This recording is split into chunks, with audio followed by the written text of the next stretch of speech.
After my rebirth, the first thing I did was submit my application to study abroad, just to put as much distance as possible between me and Ethan. In my past life I gave up my career for him. I dedicated my youth to him, bore his children, and spent my entire life managing our home. Yet on his deathbed his final wish was to divorce me, so he could be buried with his first love Lily, and their 2 children. He even knelt before me, pleading with me to grant him this last request, to let him and Lily reunite in death, as if they were some tragic star-crossed lovers. I was utterly devastated, my heart broken beyond repair. I fell into depression and withered away. I never expected to wake up and find myself back in time, before my marriage to Ethan had even happened. This time, I decided to give them exactly what they wanted. When my study abroad application was approved, Sonia was so shocked that she spilled her coffee all over the table. I quickly pulled out a few napkins and handed them to her, but she didn't even bother to clean up the mess. She just stared at me, her expression filled with disbelief. "Aren't you about to get married? Have you even discussed this with Professor Ethan?" Just last week I had been excitedly sharing wedding plans with her, and now I was suddenly preparing to leave the country. It was indeed abrupt. The name Ethan was like a thin needle, piercing my heart ever so lightly. Yet the pain lingered. His image surfaced in my mind: sharp brows, a high-bridged nose, and that ever-present, subtle indifference. He was the youngest professor at the university, a research prodigy widely admired. His lectures were always packed, filled with students who came to Thib just to catch a glimpse of him, but he ignored them all until he met me. Everyone envied me for being the woman he chose to marry, but only I knew the truth. What he saw in me was the shadow of someone else. Lowering my gaze, I spoke calmly. "This is a once-in-a-lifetime opportunity for further studies. I don't want to miss it. The wedding will have to wait." Before leaving, I asked Sonia not to tell Ethan about my plans. Things were still uncertain, and I was worried he might interfere.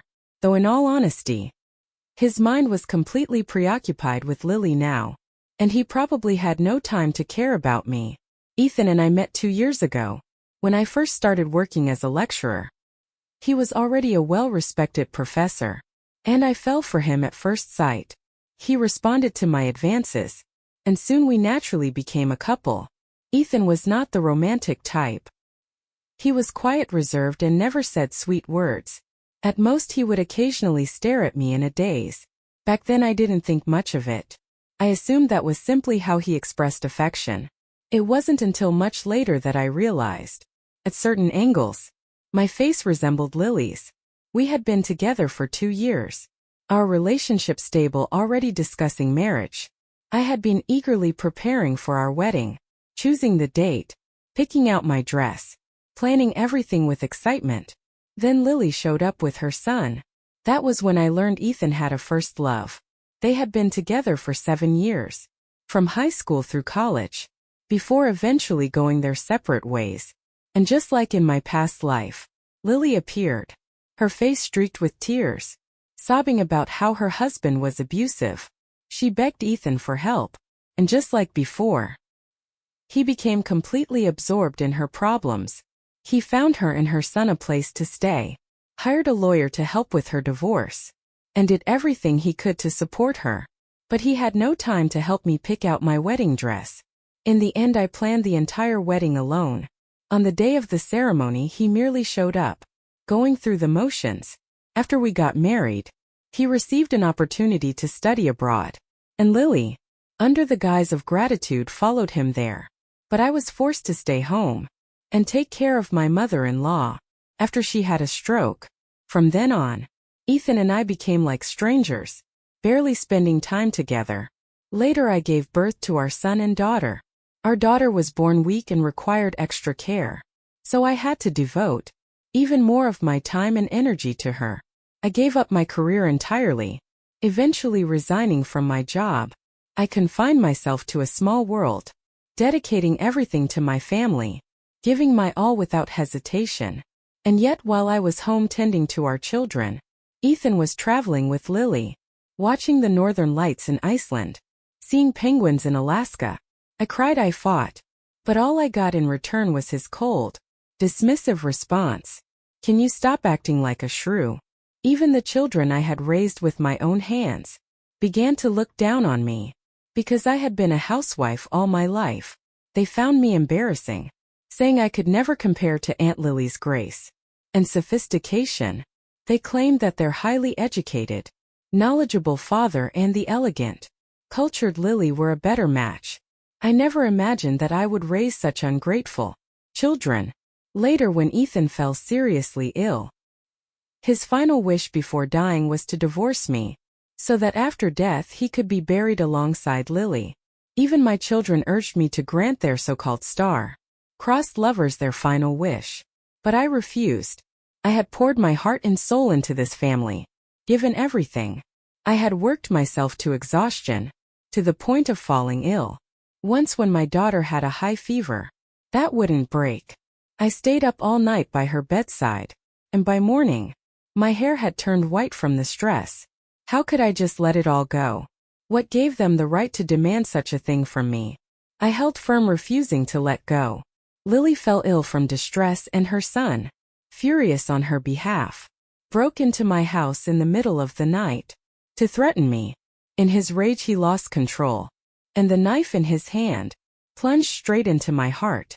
I collapsed to the ground, my vision fading. In my final moments I truly felt regret. My life should have been brilliant. I should never have given up my career. I should never have spent my life tolerating and accommodating others. But fortunately I was given another chance. I was reborn. Back to the time before I married Ethan. It wasn't too late. When I returned home from the university, I found the apartment empty. This place belonged to Ethan. Since we were engaged I had moved in with him. But we never took our relationship further. We had separate rooms, living under the same roof, without crossing any boundaries. Normally at this hour, Ethan would already be home sitting in his study, elegantly reading a book, while waiting for me to prepare dinner. But today he wasn't here. It wasn't hard to guess where he had gone. Lily had shown up several days ago. Lately he had been running around, busy taking care of her problems. In my past life I would have been anxious, paranoid, restless, but now I felt nothing. I opened the fridge, took out some ingredients and began cooking for myself. The fresh steak sizzled in the pan, turning golden brown on both sides. I drizzled it with my special sauce, filling the kitchen with a rich savory aroma. A small celebration for the freedom I was about to reclaim. I deliberately went into the room to grab a bottle of champagne. But before I could even pop the cork, the front door swung open. Ethan had returned, and unsurprisingly he wasn't alone. Behind him were Lily and her son Leo. Even though Ethan had already rented an apartment for Lily elsewhere, she still frequently came over. But this time, the three of them were wearing matching outfits, family-style clothes, like a real family. Leo clutched a handful of toys and balloons in his small hands. The three of them had been laughing and chatting. But as soon as they saw me, the laughter came to an abrupt halt. Ethan hesitated for a moment, seemingly uncomfortable, then offered an explanation. Leo said, "He's never been to an amusement park with his dad before, so I took him today. Hope you don't mind, Elena." I lifted my gaze and asked, my tone dripping with sarcasm, "Oh, are you his father now?" Ethan was momentarily speechless, unsure how to respond. Lily stepped forward, looking aggrieved. "Elena, I'm sorry. It was my idea to have Ethan take Leo out. If you're upset, blame me." Instead, I turned my head away, unwilling to waste more time on them. There was no need to argue. It wasn't worth it. So I simply chuckled lightly. "Relax, it's just a joke. I don't mind." The atmosphere instantly grew awkward. At that moment, Leo ran over to the dining table, his eyes lighting up at the sight of my meal steak. "I want some," he exclaimed, reaching out for the plate. I quickly lifted it out of his reach. "No," I said flatly. "This isn't for you." Leo immediately burst into loud sobs.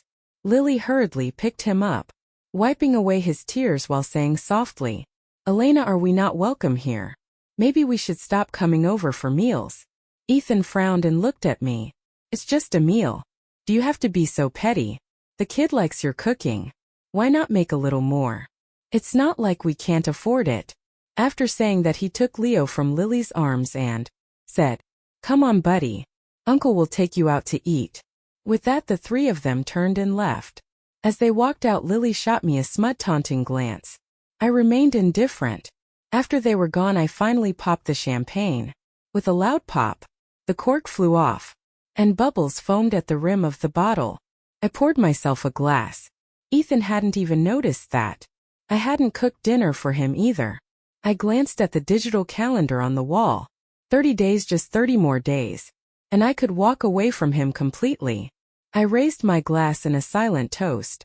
To my long-awaited freedom. No more tolerance. No more hesitation. From this moment on, I was reborn.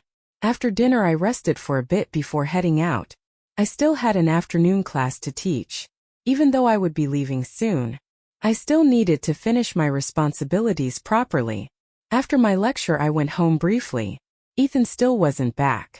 I grabbed my bank card and headed to the mall. I was an orphan. No parents, no family. I had grown up under my uncle's care. But his family had never treated me well. They made me do chores every day, kept me half-starved, and refused to pay for my education. But when I was in elementary school, I met someone who changed my life. Mr. Robert Zhao. My teacher, he was my savior. When I didn't have enough food, he would secretly bring me extra meals. When he saw that I struggled in class, he took the time to tutor me. When I couldn't afford tuition in middle school, he supported me financially. All these years I had regarded him as my closest family. I had never told my uncle's family about my marriage. To Ethan, the only person I had told was Mr. Zhao. Now that I was calling off the wedding, it was only right that I inform him. Besides, I hadn't seen him in a long time. I missed him. I decided to visit him. Before that, I planned to buy him some gifts. The mall. I carefully selected practical gifts: American ginseng, Eagle supplements, warm scarves, and knee protectors. As I passed by the luxury stores, I saw Ethan. Beside him, Lily was holding a designer silk handbag. I didn't approach them. Instead, I instinctively stepped further away. If Ethan wanted to spend money on her, so be it. After all, it wasn't my money. Ethan's family was just an average, middle-class household, while Lily's husband came from a wealthy background. Though he was abusive, he never let her lack money. Lily had always been extravagant with her spending.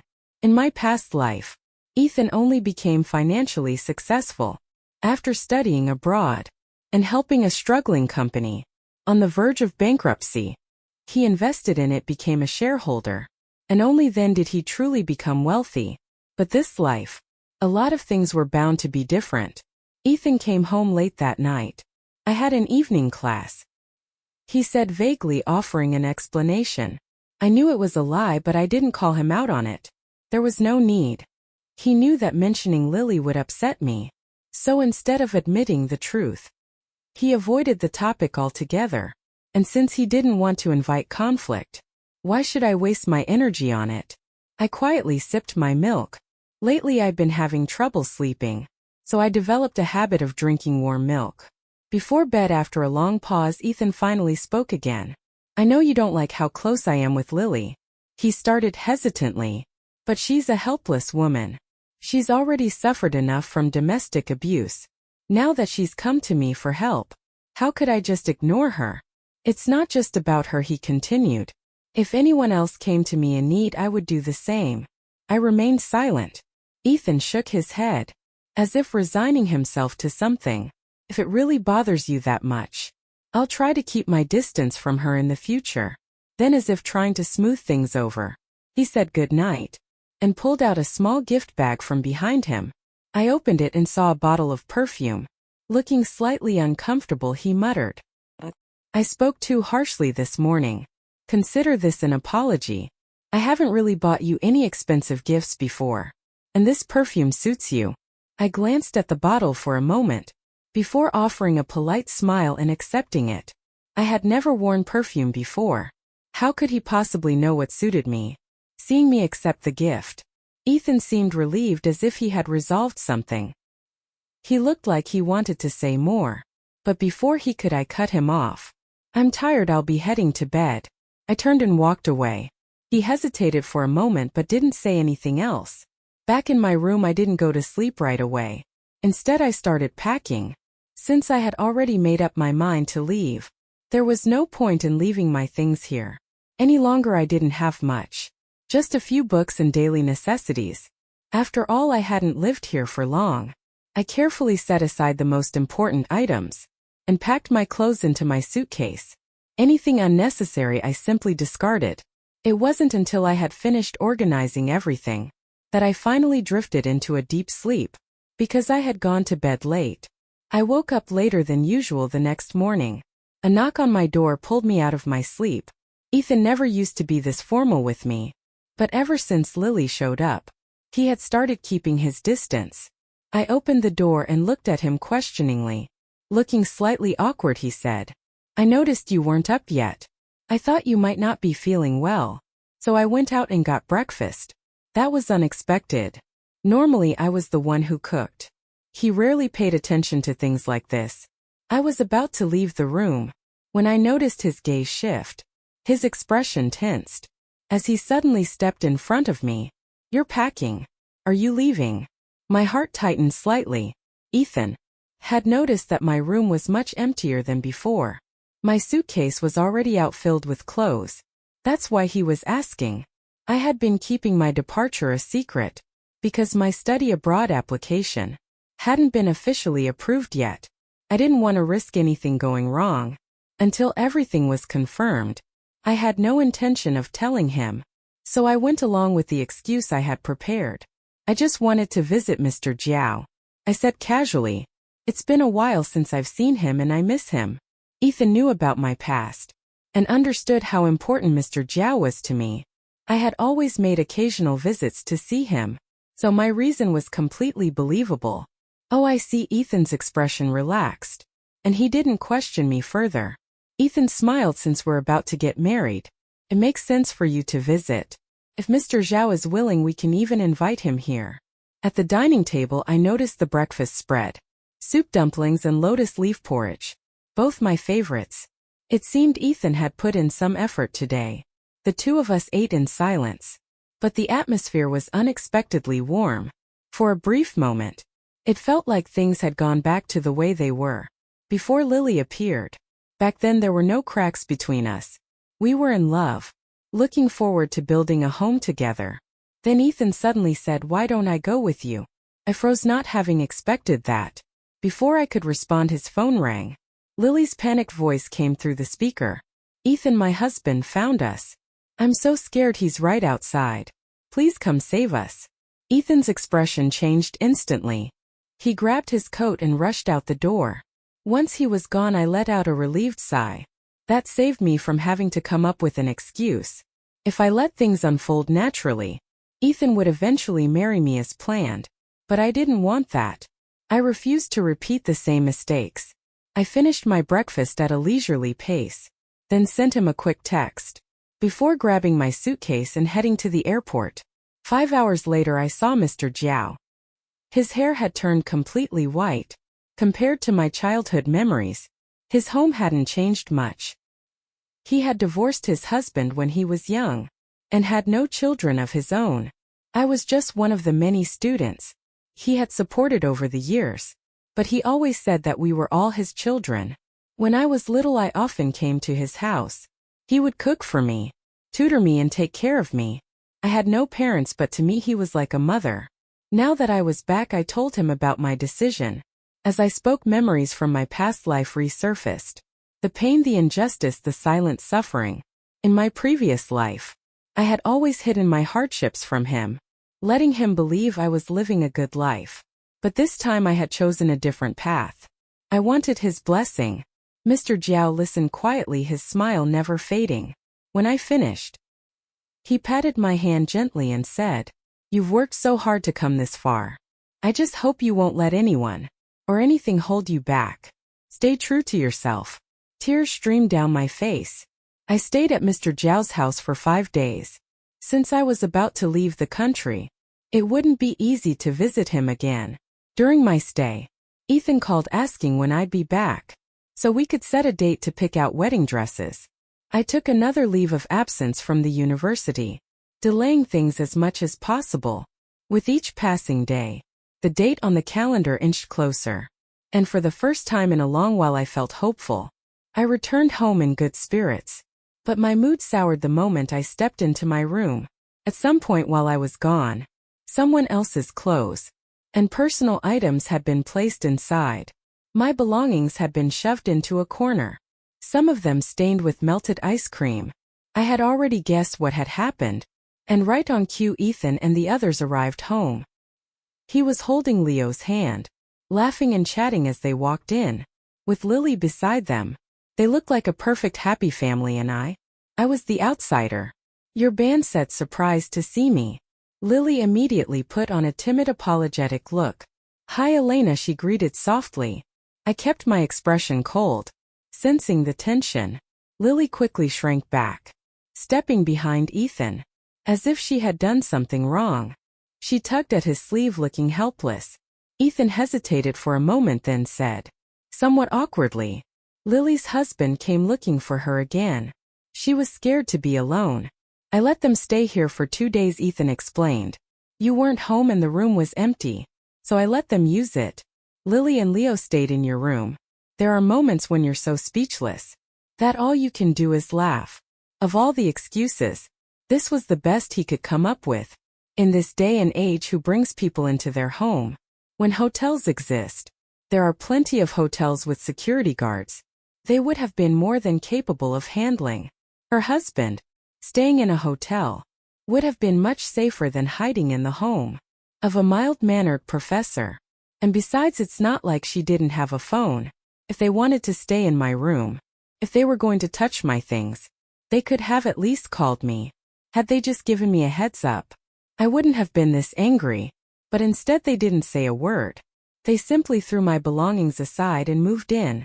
That moment, Ethan and Lily also noticed the stain on my things.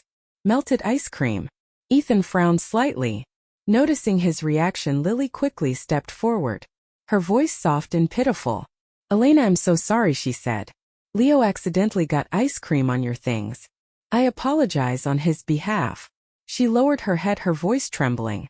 I don't have any money right now, but when I do, I promise I'll pay you back. She looked like she was on the verge of tears, as if I was the one bullying her. Ethan's frown deepened, but this time it was directed at me. He's just a kid. There's no need to hold a grudge, Ethan said. It's not like your things were that important. And Lily already apologized. What more do you want? As he spoke, he reached for my suitcase.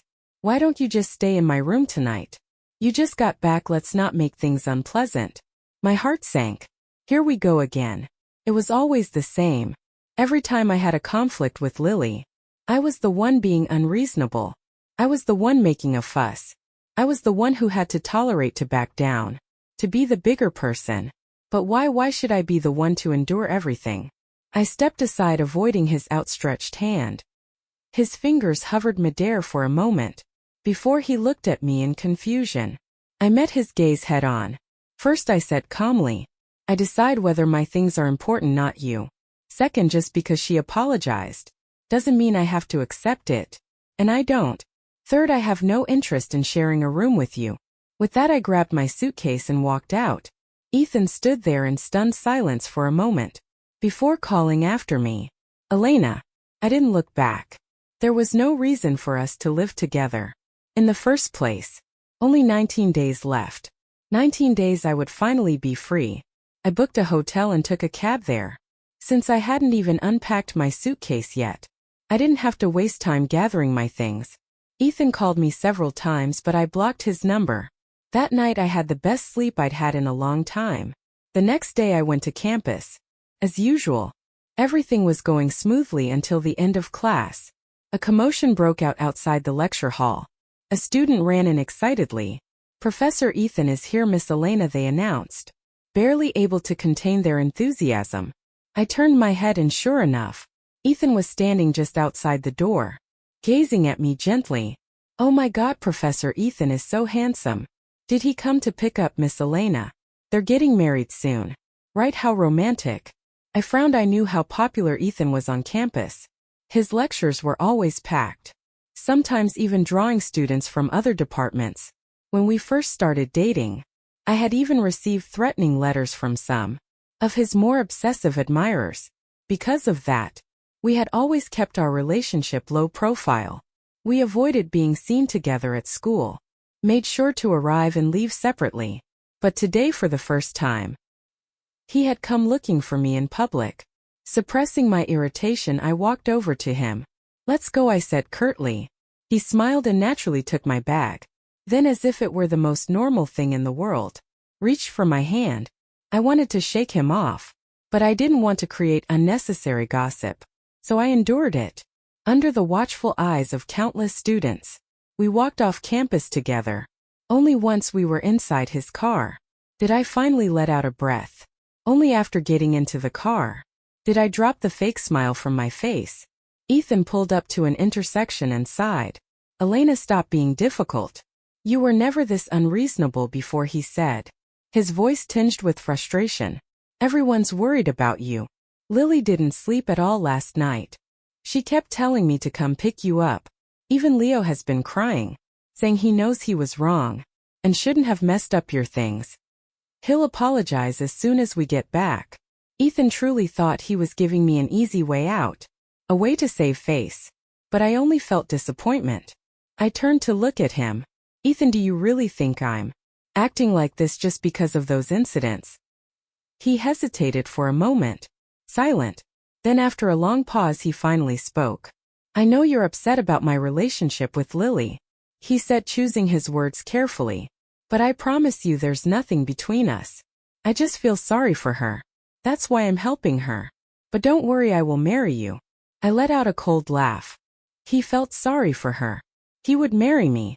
In his eyes I had become the clingy woman, desperately holding on to him, unwilling to let go.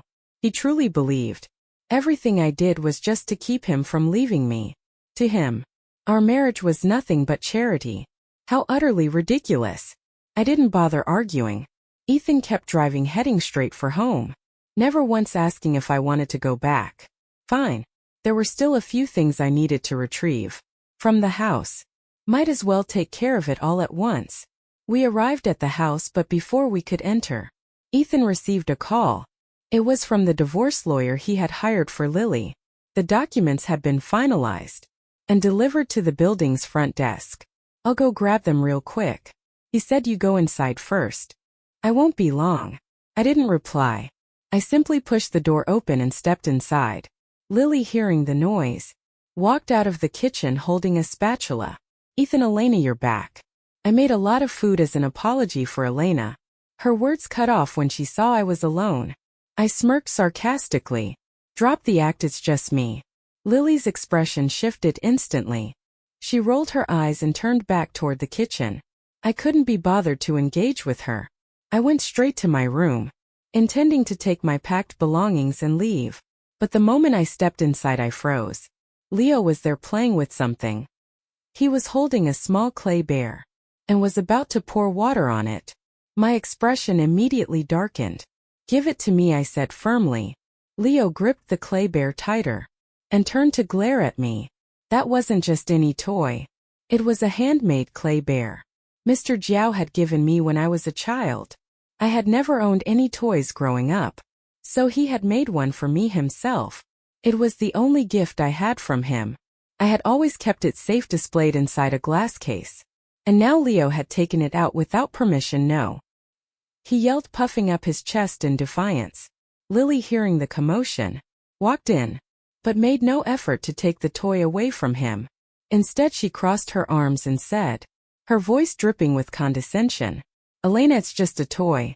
What's the big deal? Let him play with it." I shot her a cold look before turning back to Leo. "Give it to me," I repeated, my voice sharper this time. "No," Leo screamed, his face twisting in anger. "You're a mean, nasty woman. I won't give it to you." Then, before I could stop him, he lifted the clay bear high above his head and smashed it onto the floor. The shattering sound echoed through the room. The clay bear broke into countless tiny pieces, scattering across the floor. "You little..." In a rush of anger, I shoved him. Not hard, just enough to push him back. He fell onto the floor with a thump, stunned for a moment. And that was the moment Ethan walked in. Leo let out an ear-piercing wail. Lily gasped dramatically and rushed to scoop him up, fussing over him as if he had just been gravely injured. Ethan immediately crouched down, checking Leo for injuries. "Are you hurt? Did you hit your head?" he asked anxiously. Once he was sure Leo was fine, he turned toward me, his expression dark with anger. "Elena, what the hell happened?" he demanded. "Why would you lay hands on a child?" I ignored him. I was already crouched on the floor, carefully picking up the shattered remains of my clay bear. Ethan saw the broken pieces. He was smart. He should have been able to figure out exactly what had happened. He knew how much this clay bear meant to me. For a brief moment his expression flickered. But before he could say anything, Lily, standing off to the side, let out a dramatic sigh. "Elena, Leo didn't mean to break it," she said, her voice full of feigned innocence. "He's just a child. He probably thought it was just a regular toy." She clutched Leo tighter, her eyes welling up with tears. "You shouldn't have pushed him," she continued. "I mean, thankfully nothing serious happened, but if he had really gotten hurt, I wouldn't know what to do." Then, as if on cue, she buried her face in her hands and started sobbing. Ethan's expression instantly softened, full of concern for her. I let out a cold laugh. "A regular toy?" I echoed. "If it was just a regular toy, would I have displayed it in a glass case? I used to keep that clay bear locked away in a display case, but now it was shattered. And yet your son is perfectly fine. I haven't even started crying yet. Lily is already putting on a show." Leo, being just a child, didn't understand the weight of the situation. But Lily's expression turned slightly awkward, and Ethan's face showed a trace of guilt. He reached out as if to pull me back, but I stepped away, avoiding his touch, grabbing the few belongings I had left. I turned and walked out the door. As I left, I caught a glimpse of the resentment in Lily's eyes, perhaps realizing that I was truly upset. This time Ethan didn't force me to return. I stayed comfortably at the hotel, and the only time we saw each other was on campus. He continued his usual act, bringing me breakfast, giving me small gifts. To outsiders we seemed like a loving couple. But I knew the truth, it was all for show. Few days later, Sonia called. "My application results are in," she said. "Come sign the papers." After signing, she pulled me aside with a curious expression. "Elena, did you and Ethan break up?" I was caught off guard. "How do you know?" "It's all over campus," she said dramatically. Apparently, someone had anonymously posted on the school's forum, claiming that Ethan was living with another woman. There were even pictures. Him and that woman grocery shopping together, looking intimate. The post was deleted quickly, but the rumors had already spread. I narrowed my eyes, thinking, based on Sonia's description, the woman was obviously Lily. I hadn't been the one to expose it, and judging by Ethan's recent behavior around me, he likely had no idea either. In my past life I had continued living with him, so this had never happened. Was this the butterfly effect from my decision to leave? It didn't matter. There were only 10 days left. In 10 days I'd be gone. I gave Sonia a vague response, and found an excuse to leave. The rumors about Ethan seemed to be getting worse. Few days later, even my colleagues started gossiping about it. Some students also began asking me questions. After class I ignored all of it. Then one night, I received a call from an unfamiliar number. Half asleep I answered groggily, only to hear Ethan's furious voice on the other end. "Elena, I can't believe you would do this." I rubbed my temple, trying to wake up. "What? You know Lily and I are innocent. Yet you went around spreading lies," he accused. "Because of you people are insulting her. Are you happy now?" His voice was full of anger and frustration. "I already told you I would marry you. What more do you want?" The accusation stunned me for a moment. Then everything clicked. Ethan must have heard the rumors, and assumed that I was the one who started them. That was why he had called me in a panic, demanding an explanation. I didn't argue with him right away. Instead I let him vent. Once he finally calmed down I said evenly, "First of all, I did nothing. And I have no intention of proving myself to you. Believe whatever you want. As for who actually did it, there are plenty of ways to find out, if you really care. Secondly, I paused, then said clearly, I don't want your charity of a marriage. There was silence on the other end. Elena, what do you mean? He asked, his voice uncertain. Figure it out yourself. Without another word, I ended the call and blocked his number. Then I went right back to sleep. After all my study abroad plans were finalized, Ethan couldn't change anything now. Only 5 days left. 5 days and I'd be free. The next morning, I finally learned what had really happened. Turned out that, after the first anonymous post about Ethan spread online, some students, particularly those who idolized him, were furious and refused to believe it. One of his most devoted students took it upon herself to investigate. She wanted to prove his innocence. But the deeper she dug, the more she realized the rumors were true. Her world shattered. Betrayed and heartbroken, she turned from his biggest fan to his harshest critic. And this time she posted everything she found. The new post included details about Ethan and Lily's connection, the timeline of when she started coming to see him, and the exact dates when I had moved out. The post was filled with disgust toward Ethan and sympathy for me. At the end, the student even apologized to me. She admitted that, when she first found out I was with Ethan, she had insulted me. But now she finally saw him for what he was. A pathetic excuse for a man. She even tried to comfort me, telling me not to be sad. The post exploded on the school forum. Word spread that the school administration had called Ethan in for a meeting. No wonder he had lost his temper last night. This wasn't like him at all. But none of it had anything to do with me. I had already completed my work handover. I didn't even need to go to campus anymore. All I had to do now was prepare to leave the country. The 5 remaining days passed in the blink of an eye. The weather was beautiful on the day. I went to the airport. What I hadn't expected, however, was to see Ethan. There he was waiting for me. He looked exhausted.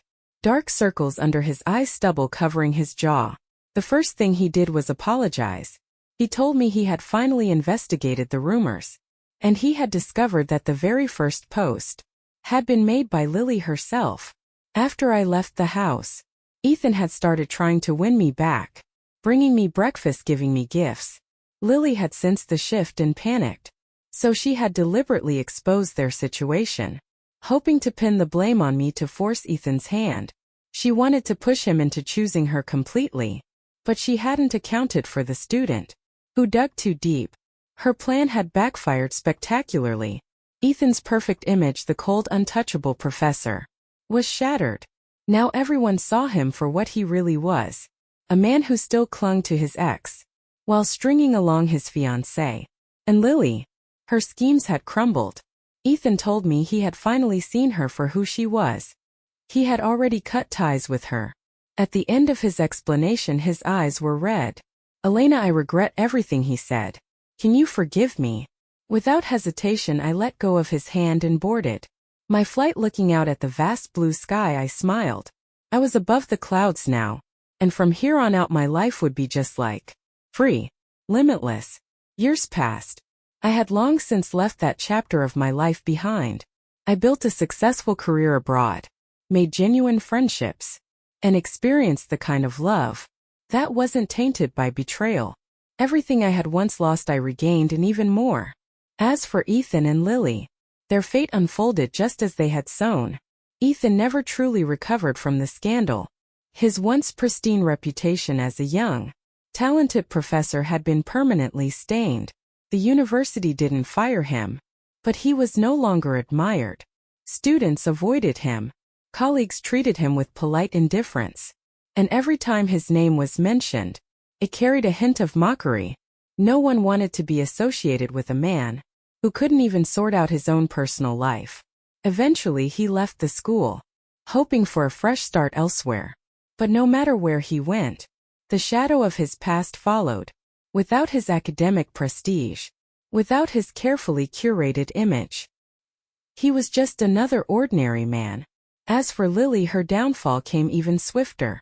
After Ethan cut ties with her, she had no choice but to return to the man she once despised. her abusive husband. But this time she had no Ethan to run to, no one to play the role of her savior. Her past manipulations had alienated everyone, and when she reached out for help, all she received was cold indifference. No one believed in her innocence anymore. Even her son Leo grew distant over the years, realizing that his mother's tears were just another tool of deception. She lived the rest of her life, trapped in a cycle of regret, a prisoner of her own making. The poetic justice of it all. Neither Ethan nor Lily ended up with each other. In the end, the two of them, who once tried to orchestrate my downfall, were left with nothing but the ruins of their own choices. And me, I thrived because I had chosen myself.